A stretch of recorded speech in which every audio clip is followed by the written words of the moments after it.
C'est l'économiste Nicolas Bouzou qui est avec nous ce soir. Bonsoir Nicolas. Bonsoir. Alors ce soir, vous vous êtes intéressé, tiens, à la chirurgie esthétique, au Botox précisément, dont la consommation grimpe en flèche aux États-Unis.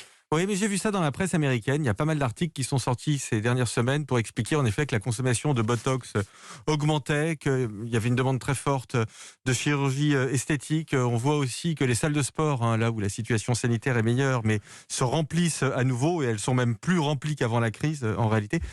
C'est l'idée en fait de se faire beau pour l'après.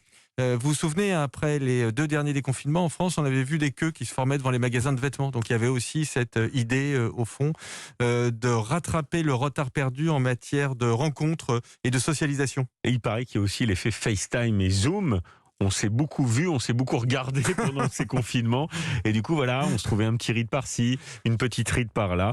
Ça semble avoir eu un effet aussi sur la consommation de Botox. Alors, est-ce que c'est bon pour l'économie tout ça, Nicolas ? Oui, c'est vraiment très bon pour l'économie. Vous savez, on pourrait appeler ça le revenge socialization. On a beaucoup parlé en Asie notamment de revenge spending, c'est-à-dire cette idée selon laquelle il y avait un effet de rattrapage de la consommation. Revenge spending, c'est un vieux terme qu'emploient les spécialistes de l'Asie.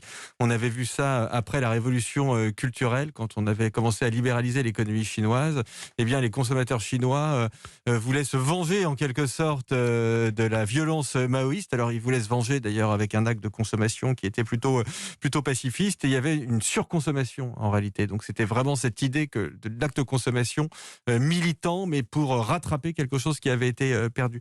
C'est sans doute quelque chose que l'on va voir, cette surconsommation, ce retour à une consommation mais encore plus forte qu'avant, d'autant plus que dans les pays développés, c'est le cas en France, il y a de l'épargne. L'OFCE, l'Observatoire français des conjonctures économiques, évalue le montant de l'épargne qui a été constituée pendant la crise à 160 milliards d'euros. Donc ça fait un énorme plan de relance. Alors c'est de l'épargne qui a été accumulée par les gens qui ont des hauts revenus. Ce sont les 20% de foyers qui ont les revenus les plus importants, c'est-à-dire à partir de 60 000 euros par ménage. Mais eux, ils ont vraiment de l'argent à dépenser.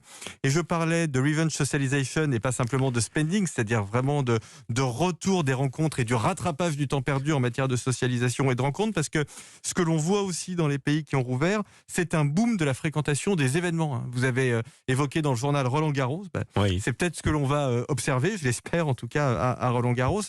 C'est très important du point de vue économique ce sujet, parce que c'est au fond toute l'idée qu'il y a derrière l'idée de nouvelles années folles ou de nouvelles 30 glorieuses. Vous savez, après toutes les grandes crises, on observe cet effet de surrattrapage qui porte l'économie. On l'a observé dans l'histoire après les guerres, après les épidémies. Bon, moi je fais le pari que c'est à nouveau ce qui va se passer, parce qu'on le sent bien tous. On sent bien qu'on a du temps à rattraper. Et puis il y a un effet calendaire, 2020-1920, les années folles du 21e siècle, c'est peut-être ce qui nous attend aussi. Absolument, mais je préfère les 30 glorieuses parce que les années folles débouchent sur la guerre, alors que les 30 glorieuses, elles sont vraiment glorieuses. Merci beaucoup Merci, Nicolas Bouzou pour cette carte blanche.